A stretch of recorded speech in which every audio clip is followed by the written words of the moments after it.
So you're wondering what winter's actually like up here in Boise, Idaho. Well, today I'm gonna walk you through exactly that. One of the biggest questions that I get from people relocating up here is, okay, Chase, how bad are the winters? How bad are we actually talking? What do I need to prep for? How often am I gonna be snowed in? All of that. A little secret for you before we get into it. Winter up here really isn't all that bad. There are some things you need to prepare for, and it can feel a little bit like a shock if you're coming from somewhere that doesn't have snow, anything like that. But for the most part, we are a pretty mild climate. We have all 4 seasons. It's one of the things that I love about this place, but winter is one of the ones that you need to know about. So let's get into it.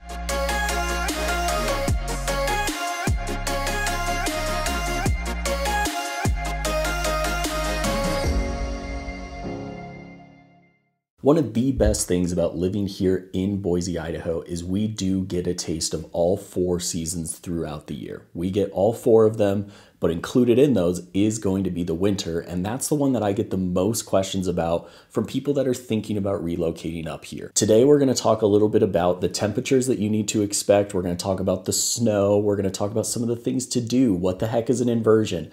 I'm gonna get into all of it so that you can get a little bit more of an insight into what winter is actually like up here. One quick note, and I am not a meteorologist. I don't really understand how weather and different types of terrain and stuff, how any of that works. That is not my area of expertise. But one thing that I noticed up here is, again, Boise is the Treasure Valley, something that I talk a lot about on the channel.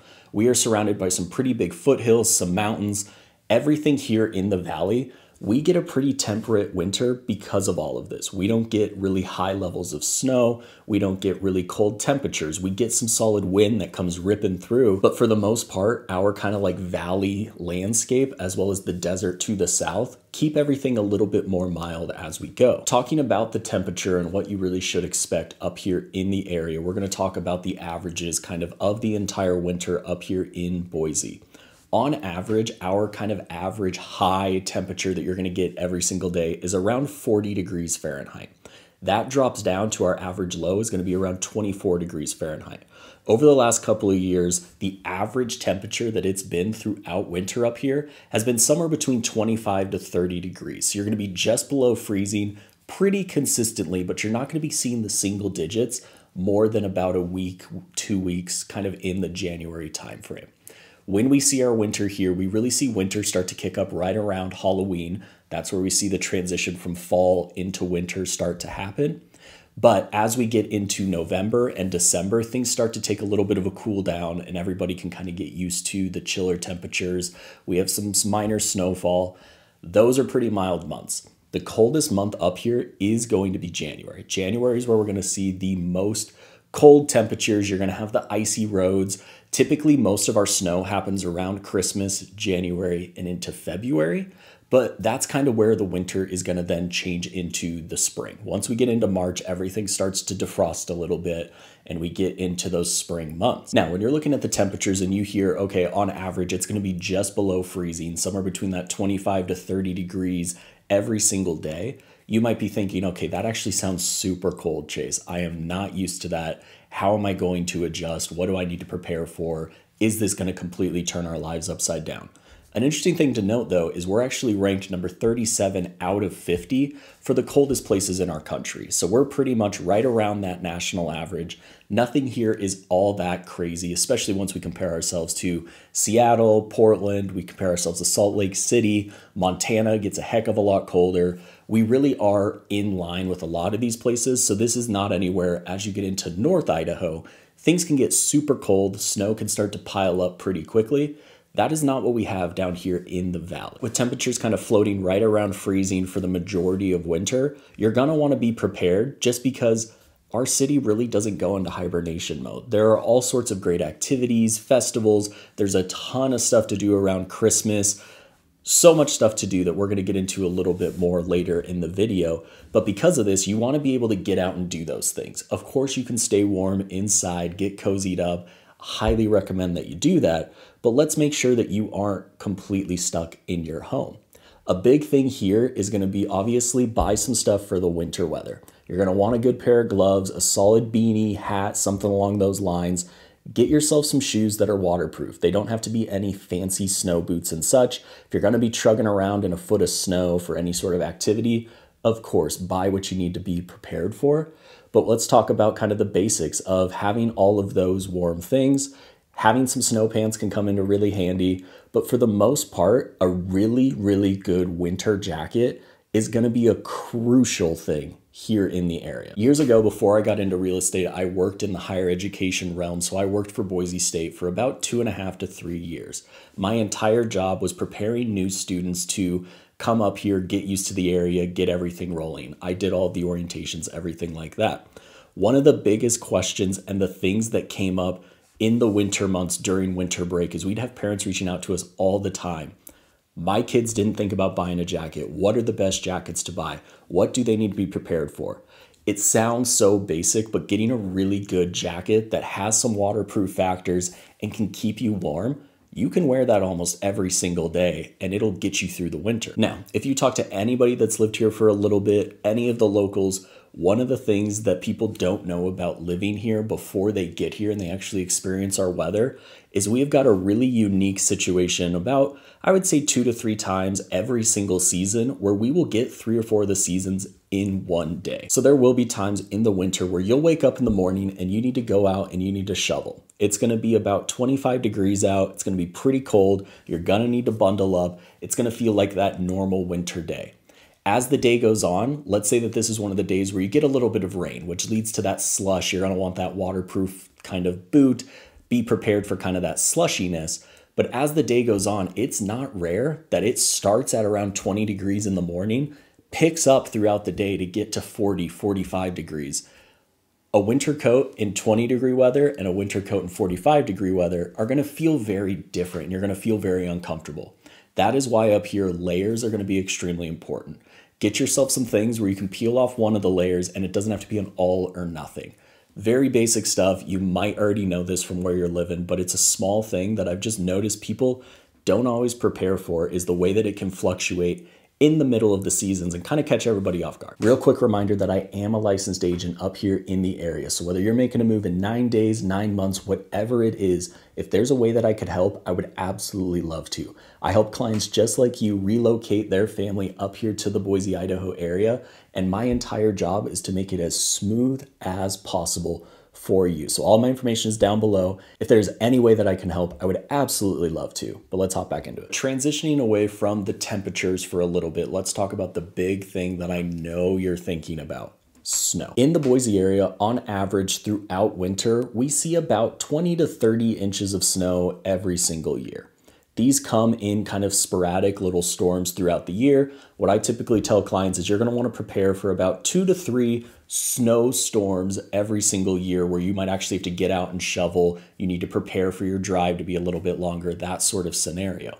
But for the most part, what we see is we see very mild snowstorms kind of throughout winter where you're going to get a little bit under an inch. You might need to shovel depending on which way your house is facing. Let me pause there. This is a big thing when you're deciding on what kind of home actually works for you. A north-facing home here in the Boise, Idaho area is not going to have the snow melt quite as quick as the ones that are facing south. So in a lot of streets, and we've lived on both of them, we have a north-facing driveway right now. You'll be driving down a neighborhood street around 1 p.m. on a day where it snowed the night before. One side of the street is going to look like there was no snow or everybody shoveled perfectly. On the other side of the street, you're going to see all of the tire tracks. You're going to see still untouched kind of snow on people's driveways, everything like that. If this is something where, let's say that you don't want to shovel ever, you don't have the physical ability to, whatever it is, that can be a small thing that can really make a big impact on your quality of life throughout the winter. Again, like I said, I live in a north-facing house right now. It is not the end of the world. We never get anything too crazy. But there are times, just last week, we had a little snowstorm where we got about, I would say, a little bit more than an inch of snow. We had to go out, we had to shovel it, we had to snow blow it, do all of that. People across the street from us never had to step outside. And around 2 p.m. that day, our driveways looked almost identical. But back to the actual snow that you can expect. Like I said, around 20 to 30 inches is what you're gonna see in the majority of the valley. All of this has to do with that altitude. So our foothills homes, as you get up towards Bogus Basin, in the highlands in Boise, out kind of in southeast Boise, when you're overlooking the valley, they're going to get a little bit closer to sometimes over 100 inches of snow every single year. So you're going to want to kind of be prepared for that a little bit depending on where your home's going to be. But for the most part, don't be too scared. With that being said, if you're brand new to snow and kind of living in a place that has this part of the season, there's going to be some pretty basic things that you're going to want to be prepared with kind of when you're thinking about your snow removal. Getting started with your house, you're going to want to get some sort of shovel. Everybody has different preferences for what they're looking for. We always get ours at Costco. They seem to work great. You can get plastic, metal, whatever works best for you. Everybody will have their own opinion there. A good shovel will make all the difference because if you can stay ahead of the snow here and really be on top of your sidewalks, your driveway, everything like that, you're not going to run into a ton of iciness for the most part. It will happen throughout the winter, but you don't need to worry too much about getting ice melt. Something that you'll hear from a lot of the builders and the contractors up here is our concrete, with certain ice melts, they actually kind of start to erode your concrete as well. So you'll see people's driveways where it looks like almost the top layer of their driveway has been peeled off and it's kind of crumbling. A lot of times that has to do with the ice melt that they're using. So don't always get that. There's various different things. Everybody has their own kind of home hack that they like to use. Kitty litter's a big one, different sands.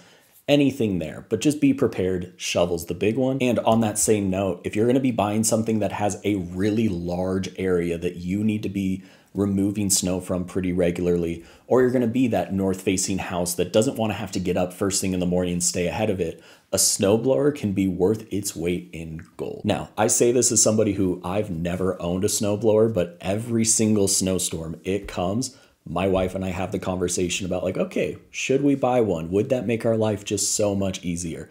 If it's something that you're interested in, go for it. You're gonna get your use and you will be the star of the block when you can do everybody else's sidewalks for them. Getting away from the house though, let's say that you've already left, so we need to prep your car. There's a couple of really basic things that you're gonna want in the trunk of your car as soon as winter starts to pick its head out. First thing is you're going to need some sort of snow brush ice scraper. For those of you that might be from Texas, Southern California, Arizona, anywhere there, you might have no idea what I'm talking about. Basically, you're going to need something in your car that if you're out at work, if you're out at dinner and it starts snowing and it gets stuck on top of your car, you need to get that off, and having some sort of ice scraper in case your windshield freezes over. That can make a huge bit of difference so that you can actually get out and drive safely. The second thing that you're gonna want in your car, and this is something that we tend to forget every single year until it becomes an issue, is buy some small package of kitty litter, some sort of rock salt, something that you can have in your car just ready for when inevitably it'll happen. You get stuck in some sort of snow, ice, you get stuck in some slush in a parking lot and you're not able to get any of that traction under your tires.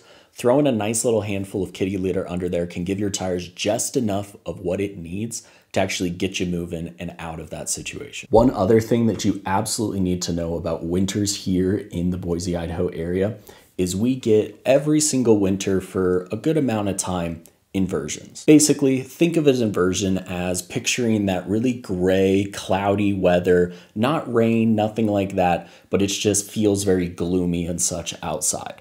That's basically what it is. It happens over an extended period of days. Sometimes it can be a day here, day there. Other times it could be a full week. We get these where it's something to do with our valley and the way that everything is situated up here in the Pacific Northwest. But basically the clouds hold everything in, which can really have an impact if you're from somewhere that has a ton of sunshine on your mood, your energy levels, everything like that. As you all know, I moved up here in 2012 for school. I came from Colorado, which is one of the sunniest places in the country. They get sun pretty much every single day.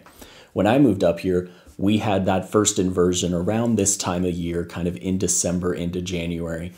It was a big adjustment for me. And this just isn't something that I hear talked about all the time because it is just normal up here. It's very normal. We get it every single year. And once you get used to it, you definitely still feel it a little bit with your mood, with your energy, everything like that. I mean, it's gloomy. You're not getting the sunshine. There's nothing to really reinvigorate you. But that first year or two when you're feeling those, you're gonna notice a difference, so just be prepared for that. Along with their inversions, there's one other thing that drives me absolutely crazy, and it's something that you're gonna have to get used to here when we're talking about transitioning to the winter months.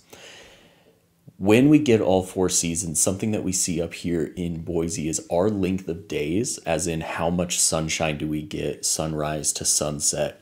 Every single day has a pretty wide range. During our summer months, before we get into daylight savings time, it is not rare that the sun doesn't start to set here until 9, 10 p.m., which means that during this time of the year, we're getting sun for 14, 15, 16 hours every single day. But once we get into the winter months and everything starts to kind of get reset and the days start to shorten, within about a month and a half to 2 month time frame, we start to see that instead of it getting dark at, let's say, 9 p.m., it starts to get dark around 5 or 6 p.m.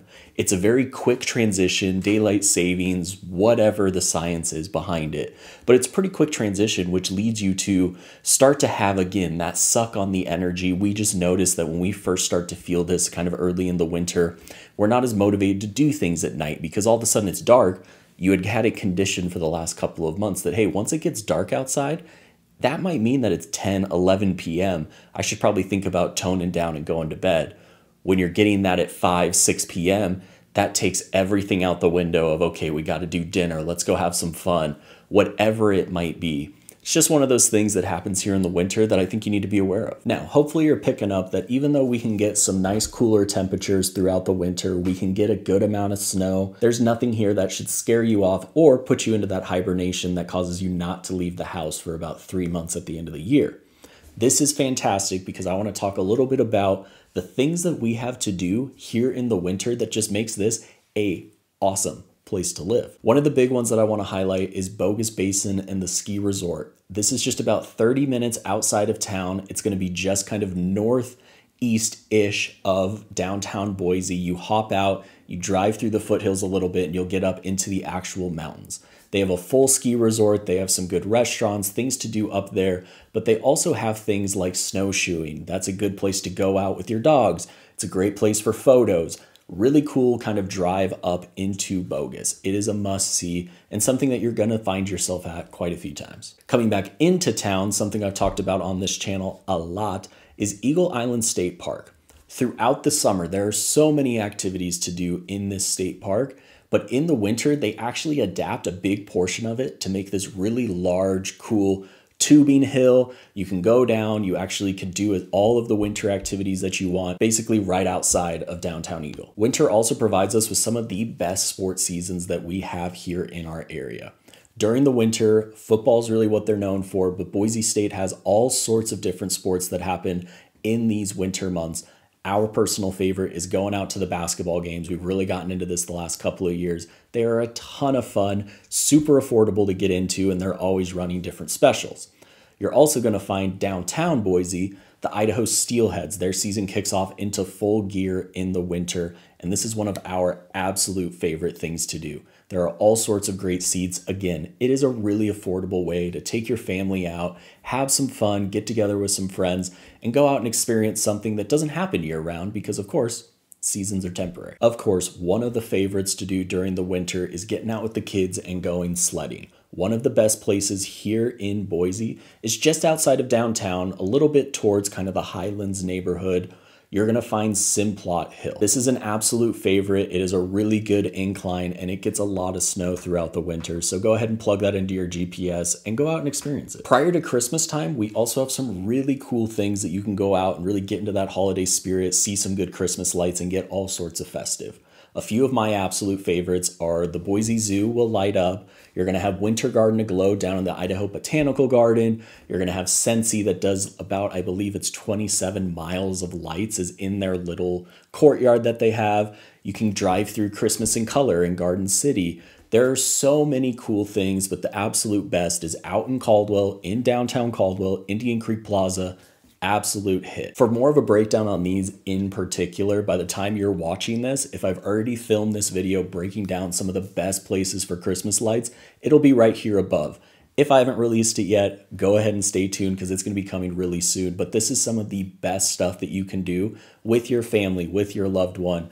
Just get out and get in that holiday spirit. Of course, once Christmas passes, those start to tone down just a little bit. And finally, there's one more thing that I want to highlight, but this is in no way an exhaustive list. There is so much to do here in the area year round, but especially in the winter.